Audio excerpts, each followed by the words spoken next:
Plants और animal जिस environment में, जिस सराउंडिंग में एक साथ रहते हैं, ठीक है, उसे हम इकोसिस्टम कहते हैं। Okay, in an ecosystem the various components are dependent on each other. एक इकोसिस्टम में बहुत सारे कंपोनेंट्स क्या होते हैं, एक दूसरे पर डिपेंडेंट होते हैं। Plants and animal depend upon each other. Plants और एनिमल एक दूसरे पर क्या है, डिपेंड हैं। All animals also depend upon plants for their food supply, as only green plants can prepare the food.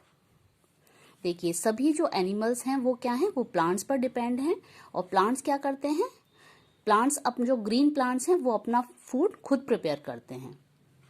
So all animal and non green plants depend upon green plants. तो इस तरह से हम कह सकते हैं कि जितने भी एनिमल्स हैं और जितने भी नॉन ग्रीन प्लांट हैं वो क्या हैं, वो ग्रीन प्लांट्स पर इनडायरेक्टली डिपेंड हैं।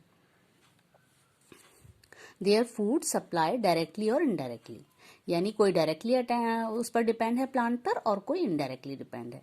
It is not only that animals depend upon plants but plants also depend upon animals in a number of ways। देखिए, ऐसा नहीं है कि केवल हम एनिमल्स ही प्लांट पर डिपेंड हैं। प्लांट भी क्या है, प्लांट भी बहुत से तरीकों से हम एनिमल्स पर डिपेंड है। The excrete and fecal matter of animals decompose into simpler substance forming manure for the plants। देखिए, जो एनिमल्स क्या करते हैं, जो अपना फैकल मैटर, अपना मल और अपनी जो गंदगी अपनी बॉडी से बाहर निकालते हैं, वो क्या होता है, वो एक डिकम्पोज हो जाता है। बैक्टीरियाज होते हैं जो उसे डिकम्पोज कर देते हैं और वो इस तरह से क्या होता है, वो एक मैनर के रूप में, एक फर्टिलाइजर के रूप में काम करता है और वो प्लांट्स की ग्रोथ के लिए अच्छा होता है। Plants get their nourishment from their manure. उस मैनर से प्लांट को क्या होता है, न्यूरिशमेंट मिलता है ना, उसको न्यूट्रिशन मिलते हैं। The seeds of plants are also carried for far away place by various animal। बहुत सारे एनिमल्स के द्वारा क्या होता है, प्लांट्स के जो सीड्स होते हैं वो एक जगह से दूसरी जगह पर ले जाए जाते हैं। This is known as dispersal of seed, जिसे हम सीड्स का डिस्पर्जल कहते हैं। डिस्पर्जल यानी सीड्स को एक जगह से दूसरी जगह पहुंचाना और फिर उस जगह पर क्या होता है, उसी प्लांट का वहां पर ग्रो कर जाना। Earthworm turn the soil and make it more suitable for the growth of plant. देखिए, अर्थवॉर्म भी क्या होता है, सॉइल को टर्न करता है, यानी वो नीचे की मिट्टी को ऊपर और ऊपर की मिट्टी को नीचे करता है। उस तरह से वो क्या होता है, मिट्टी के लिए जो बहुत अच्छा होता है और इस तरह से वो प्लांट की ग्रोथ के लिए हेल्पफुल होता है। All components of an ecosystem, plant, animal and physical conditions are interdependent. ये देखिए, जितने भी ऑल कंपोनेंट्स हैं इकोसिस्टम के, प्लांट्स हैं, इकोसिस्टम में क्या आ जाते हैं, प्लांट्स, एनिमल और जो भी फिजिकल कंडीशन है, वहाँ का एनवायरनमेंट कैसा है ना, उसके अकॉर्डिंगली जितनी भी चीजें हैं वो सभी क्या हैं, वो इंटरडिपेंडेंट हैं, सभी एक दूसरे पर क्या है, डिपेंडेंट हैं। The existence of one is impossible without the other. किसी भी अगर हम सोचें कि कोई एक प्राणी या कोई एक जीव क्या कर सकता है, सरवाइव कर सकता है बिना किसी और जीव के या बिना किसी एनिमल के, बिना किसी नॉन लिविंग थिंग्स के, तो ये पॉसिबल नहीं है। Food and relations in an ecosystem. खाना और अपने वातावरण के, जो उनका वातावरण जो एक साथ जिसमें रहते हैं उसे इकोसिस्टम कहते हैं, उसके साथ में उनका कैसे रिलेशन बनता है। All living organism move, reproduce, grow and show response to various stimuli। जितनी भी लिविंग ऑर्गेनिज्म हैं या लिविंग थिंग्स हैं वो क्या करते हैं, वो मूव करते हैं, एक जगह से दूसरी जगह जाते हैं, रिप्रोड्यूस करते हैं। रिप्रोड्यूस यानी अपनी ही जैसी संतान की उत्पत्ति करना। जैसे प्लांट है तो वो प्लांट, मैंगो का ट्री क्या होगा, मैंगो के ट्री से मैंगो का ट्री ही निकलेगा उसके सीड से, है ना। तो इस तरह से ग्रो करते हैं, show response to various stimuli, और वो अलग अलग उसके लिए अपना, अलग अलग थिंग्स के लिए अपना रेस्पॉन्स करते हैं, ठीक है। They perform a large number of activities for their survival. They perform a large number of activities, और वो बहुत सारी बड़ी बड़ी एक्टिविटीज करते हैं अपने सर्वाइवल के लिए, यानी अपने आप को अपने सर्वाइव करने के लिए, अपने जीने के लिए। To get energy all animals take food, सभी एनिमल्स एनर्जी प्राप्त करने के लिए क्या करते हैं, फूड लेते हैं। The food of all animal is not similar, आप जैसा कि सब जानते हैं कि सभी एनिमल्स जो फूड लेते हैं वो सबका क्या होता है, सिमिलर नहीं होता। कोई कुछ खाता है, कोई एनिमल कुछ और, उसका फूड कुछ और होता है। इस तरह से क्या होता है कि सबके जो फूड हैं वो क्या है, डिफरेंट डिफरेंट होते हैं। सम आर प्लांट ईटर, कुछ प्लांट ईटर होते हैं जो केवल प्लांट ही खाते हैं। While some eat the flesh, कुछ फ्लैश यानी कुछ अदर एनिमल्स के मीट मांस वगैरह को खाते हैं, है ना। Name 5 animals belonging to each category in the table. अब देखिए यहाँ कुछ आपको 5 बताने हैं, plant eater and animal eater. Plant eater जैसे deer, rabbit, cow, elephant, monkey, है ना, ये सभी क्या है, प्लांट ईटर हैं जो केवल प्लांट खाते हैं, ये किसी अदर एनिमल्स के फ्लैश को नहीं खाते हैं, ठीक है। और एनिमल ईटर कौन से हो गए, lion, dog, bear, fox, tiger, ये सभी एनिमल ईटर हैं जो कि दूसरे एनिमल्स को खा जाते हैं। The plant eater are known as herbivorous, जो प्लांट ईटर हैं जो केवल प्लांट से ही बनी हुई चीजें खाते हैं तो उनको हम हर्बीवोरस कहते हैं। And animal eaters are known as carnivorous, animals जो एनिमल ईटर होते हैं जो दूसरे एनिमल्स को खा जाते हैं उनको हम कार्निवोरस एनिमल कहते हैं। The main source of energy on our planet Earth is sun, जो हमारा प्लैनेट है, अर्थ है, उस पर जो मेन सोर्स है एनर्जी का, है ना, वो क्या है, वो सन है, ठीक है। डायरेक्टली या इनडायरेक्टली हम सन से ही एनर्जी लेते हैं। This is known as solar energy, जिसे हम सोलर एनर्जी कहते हैं। Only green plants are capable to trapping and utilising this energy with the help of chlorophyll, जो केवल जो ग्रीन प्लांट्स होते हैं उनके अंदर ही ये कैपेसिटी होती है कि उनके अंदर कौन सा एक पिगमेंट पाया जाता है, क्लोरोफिल, उनकी लीव्स के अंदर, है ना, लीव्स के अंदर या फिर जो ग्रीन पार्ट होते हैं उनमें पाया जाता है क्लोरोफिल, जिसकी वजह से उसका कलर ग्रीन होता है। और वो क्या करते हैं, उसके अंदर ही सनलाइट को कैप्चर करने की वो पावर होती है और उस एनर्जी को वो क्या करते हैं, वो कैप्चर कर लेते हैं सनलाइट की एनर्जी को और उसे यूटिलाइज करके अपना फूड बनाते हैं। Green plants take in water from the soil, जो ग्रीन प्लांट हैं वो सॉइल से क्या लेते हैं, वाटर लेते हैं। Carbon dioxide from the atmosphere से कार्बन डाइऑक्साइड लेते हैं and the presence of chlorophyll, और क्लोरोफिल की प्रेजेंट में and sunlight prepare their own food, और सनलाइट की प्रेजेंस में या सनलाइट की जो होती है उसकी प्रेजेंस में ये क्या करते हैं, अपना फूड प्रिपेयर करते हैं। This process is known as photosynthesis, इस प्रोसेस को हम फोटोसिंथेसिस कहते हैं। So all green plants are autotrophic in their mode of nutrition. तो इस तरह से जो सभी ग्रीन प्लांट्स होते हैं वो क्या होते हैं, ऑटोट्रॉफिक कहलाते हैं। ऑटोट्रॉफिक का क्या मतलब है, जो अपना खाना खुद प्रिपेयर करते हैं। Okay, food chain and food web, यानी फूड चेन और फूड वेब के बारे में पढ़ेंगे यहाँ। In nature living organism are connected to one another directly और इनडायरेक्टली, जितनी भी लिविंग ऑर्गेनिज्म हैं वो डायरेक्टली या इनडायरेक्टली क्या है, कनेक्टेड हैं सभी। The food is prepare by green plants in the presence of sunlight, जैसा कि अभी हमने जाना है कि जो फूड है वो क्या है, ग्रीन प्लांट्स के द्वारा सनलाइट की प्रेजेंस में प्रिपेयर किया जाता है। सो दे आर कॉल्ड प्रोड्यूसर, इसीलिए हम इसे प्रोड्यूसर कहते हैं। ग्रीन प्लांट्स को क्या कहा जाता है, प्रोड्यूसर कहा जाता है। क्यों, क्योंकि ये अपना भोजन खुद बनाते हैं। This food is then eaten by animals, जो कि जब ये अपना फूड खुद प्रिपेयर करते हैं फिर उस फूड को क्या करते हैं, जो एनिमल्स हैं, एनिमल्स उनके जो लीव्स खा जाते हैं, कई लीव्स होती हैं प्लांट्स की, या फिर कई फ्रूट्स ले लेते हैं, तो वो उस तरह से क्या है, प्लांट्स ने जो प्रोड्यूस किया एनिमल ने उसको उनसे खा लिया या अपना भोजन पा लिया उनसे। So animals are called consumer, तो जो एनिमल्स हैं वो क्या हुआ, उन्होंने प्लांट्स ने बनाया और प्लांट से उन्होंने लिया, तो वो क्या हो गया, एनिमल्स कंज्यूमर्स कहलाते हैं। Thus there is a continuous link in organism based on their food requirement, अपनी फूड रिक्वायरमेंट के अकॉर्डिंगली ये ऑर्गेनिज्म क्या है, कॉन्टिन्यूसली ये एक दूसरे पर डिपेंडेंट है, या एक तरह से इनके बीच में एक क्या है, एक कॉन्टैक्ट बन रहा है ना। In the given food chain the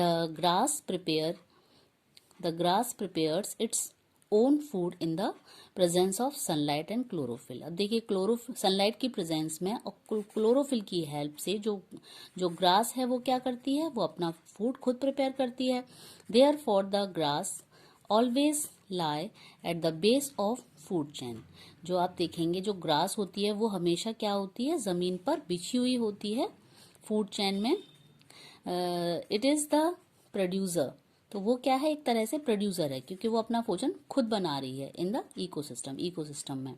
grass is eaten by the number of organism. बहुत सारे ऑर्गेनिज्म हैं वो क्या कर रहे हैं, वो घास को या ग्रास को खाते हैं। से grasshopper, so the food prepare by grass is consumed by the grasshopper. तो अब यहाँ क्या हुआ, ग्रास क्या हुआ, प्रोड्यूसर हुआ, और जो ग्रासोपर हुआ वो क्या हुआ, ग्रासोपर ने घास को खाया तो वो कंज्यूमर हो गया। Grasshopper is the herbivorous. Grasshopper एक ऐसा एनिमल है जो क्या है, हर्बीवोरस एनिमल है, and is regarded is primary consumer.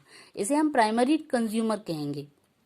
अब यहाँ जो ग्रास थी वो क्या हुआ, वो प्रोड्यूसर हुई, और जो ग्रास को किसने, ग्रासोपर ने खाया, तो वो क्या हुआ, वो प्राइमरी कंज्यूमर कहा कहलाएगा फूड चेन के अंदर। Grasshopper is further eaten by frog. अब ग्रासोपर को किसने खा लिया, ग्रासोपर को एक फ्रॉग ने खा लिया, तो frog is therefore regarded at secondary consumer. तो इस तरह से जो फ्रॉग है वो क्या कहलाएगा, वो सेकेंडरी कंज्यूमर कहलाएगा इन दिस फूड चेन के अंदर। Frog is further eaten by snake. अब जो फ्रॉग था उसको किसने खा लिया, उसको मान लीजिए कि उसको एक स्नेक ने खा लिया। And then eagle feeds upon the snake and so on. और इस तरह से जो स्नेक था उसको एक ईगल ने खा लिया। तो इस तरह से क्या हो रहा है यहाँ पर, जो प्रोड्यूसर था, प्रोड्यूसर ने अपना फूड प्रिपेयर किया, जिसे प्राइमरी कंज्यूमर ने खाया, प्राइमरी कंज्यूमर को सेकेंडरी कंज्यूमर ने खाया, और इस तरह से क्या हो रहा है, सभी एनिमल्स क्या है, सबका फूड अलग अलग है और सभी इनडायरेक्टली क्या है, प्लांट्स पर डिपेंड है, और इस तरह से एक फूड चेन बन जाती है। ठीक है। This flow of food energy in an ecosystem among it's organism constitute the food chain. इस तरह से सभी एनिमल्स मिलके क्या बनाते हैं, फूड चेन बनाते हैं। Some more example of food chain are given below. देखिए यहाँ पर आपको कुछ डायग्राम्स दिए गए हैं। ये ग्रास है, ग्रास को डियर ने खाया और डियर को लॉइन ने खा लिया, तो इस तरह से ये एक क्या बनी, एक फूड चेन बन गई, है ना। इस तरह से यहाँ पे देखिए एक्वाटिक ये इकोसिस्टम का दिखाया है कि एक्वाटिक प्लांट है। इंसेक्ट ने, जो फिशेस हैं, उन्होंने यहाँ से प्लांट्स को खाया। फिशेस को जो इंसेक्ट्स को स्मॉल फिश ने खा लिया, स्मॉल फिश को लार्ज फिश ने खा लिया। तो इस तरह से ये एक वाटर इकोसिस्टम बना, या वाटर हम कह सकते हैं फूड चेन बनी। ठीक है। In nature the food and feeding relationship of plant and animal is not as simple as describe above. देखिए अब नेचर के अंदर जो ये फूड चेन है, इसको इतनी आसानी से हम एकदम एक डायरेक्टली नहीं समझ सकते, क्योंकि एक जो ग्रास है उसको ऐसा नहीं है कि केवल डियर ही खा रहा है या केवल ग्रासोपर ही खा रहा है, बहुत सारे एनिमल उसे खा रहे हैं। For example, grass is not only eaten by deer, केवल डियर ग्रास नहीं खाता है, but by a large number of other animals also. और भी बहुत सारे एनिमल हैं जो ग्रास खाते हैं। Similarly snakes not only eat frog. जैसे स्नेक है वो केवल फ्रॉग ही नहीं खाता, बट अदर एनिमल्स ऑल्सो, और भी अदर एनिमल्स को खा लेता है। Thus if all the organism of an ecosystem are plotted a type of network is obtain. इस तरह से क्या है, बहुत सारे, अब एक एनिमल अदर बहुत सारी एनिमल्स को भी खा लेता है ना, केवल फ्रॉग को नहीं खाता, है ना। इसी तरह से ईगल ऐसा नहीं है कि केवल स्नेक को ही खाती है, और भी एनिमल्स को खा लेती है। तो इस तरह से ये क्या होता है, जो फूड चेन है वो एक नेटवर्क बन जाता है बहुत बड़ा। This is known as food web, जिसको हम फूड वेब कहते हैं। ठीक है। फूड चेन में तो हमने आपको एक पर्टिकुलर नाम लेके बता दिया कि भाई इस एनिमल ने ये खाया, और उसके बाद यहाँ जब फूड वेब होता है तो वो एक किस तरह से, देखो डायग्राम दिया गया है ना, आपको इस डायग्राम से आप आसानी से समझ सकते हैं। ये प्लांट है, एक प्लांट को एक इंसेक्ट ने भी खाया, ग्रासोपर है ना, ये है, माउस भी खा लेता है, रैबिट भी खा लेता है। अब देखिए माउस को स्नेक ने भी खा लिया, और क्या है, इसको ग्रासोपर को फ्रॉग ने खा लिया, अब फ्रॉग को यहाँ स्नेक ने खा लिया।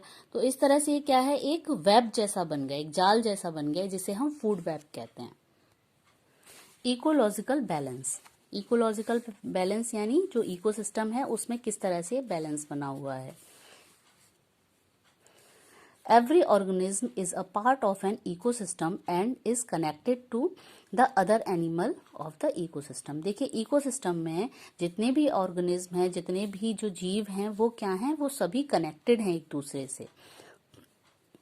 Also each organism including human, जिसमें इसमें कि ह्यूमन भी क्या है, इंक्लूड है, in influencing and is also being influenced by the organism, जो कि सभी ऑर्गेनिज्म से क्या होता है, वो भी इन्फ्लुएंस होता है, वो भी प्रभावित होता है। फिजिकल और environmental factor also influence the life of both plant and animals. सभी प्लांट और एनिमल्स को जो फिजिकल एनवायरमेंट है उसकी भी वो भी क्या कर रहा है, वो भी उसको प्रभावित कर रहा है, उसको इन्फ्लुएंस कर रहा है। It play a very vital role in the life of our organism. जो ऑल ऑर्गेनिज्म, जितने भी ऑर्गेनिज्म हैं, उनका एक बहुत बड़ा रोल होता है, बहुत बड़ा रोल प्ले करते हैं सभी की हमारी लाइफ में या सभी की लाइफ में।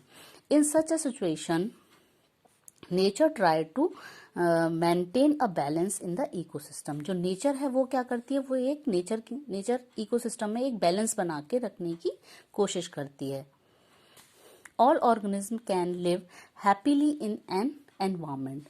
जितने भी ऑर्गेनिज्म हैं वो बहुत ही हैप्पीली यानी बहुत खुशी से क्या करते हैं, एनवायरमेंट में रह सकते हैं, इकोसिस्टम में रहते हैं। If they do not harm the life of others, अगर वो एक दूसरे की लाइफ को हार्म ना पहुंचाएं तो क्या होता है, बहुत आसानी एक दूसरे की लाइफ को क्या करें, नुकसान ना पहुंचाएं, आराम से बहुत हैप्पीली वो रह सकते हैं एक इकोसिस्टम में। The balance maintain in nature is known as ecological balance. इस तरह से जो नेचर में एक बैलेंस बनता है, एक एनवायरमेंट में, एक इकोसिस्टम में जो बैलेंस बना रहता है, उसे हम इकोलॉजिकल बैलेंस कहते हैं। whenever any elements of nature increase or decrease in large proportion। देखिए नेचर के अंदर कोई भी एलिमेंट है ना, क्या होता है, अगर इंक्रीज होता है या डिक्रीज होता है, कम होता है या बढ़ता है, उससे क्या होता है, इकोलॉजिकल बैलेंस है वो डिस्टर्ब होता है। मैन मेड इकोसिस्टम, देखिए ये मैन मेड इकोसिस्टम है। You must have seen aquarium kept at home. आपने घर पर देखा होगा, कई लोगों ने अपने घर पर रखते भी हैं एक्वेरियम को, और इन रेस्टोरेंट, आपने रेस्टोरेंट में या कहीं घर पर भी देखा होगा। It is got both plant, animal and various non living components of atmosphere. This is a very good example of man made ecosystem. देखिए जो एक्वेरियम है उसमें प्लांट्स भी होते हैं, कई नॉन लिविंग थिंग्स भी दिखाई जाती हैं, देखिए स्टोन वगैरह होते हैं, इस तरह से एक जो वाटर होता है, और इसमें लिविंग थिंग्स भी होती हैं, है ना, ऑर्गेनिज्म, फिशेज वगैरह होती हैं। तो इस तरह से क्या है, ये एक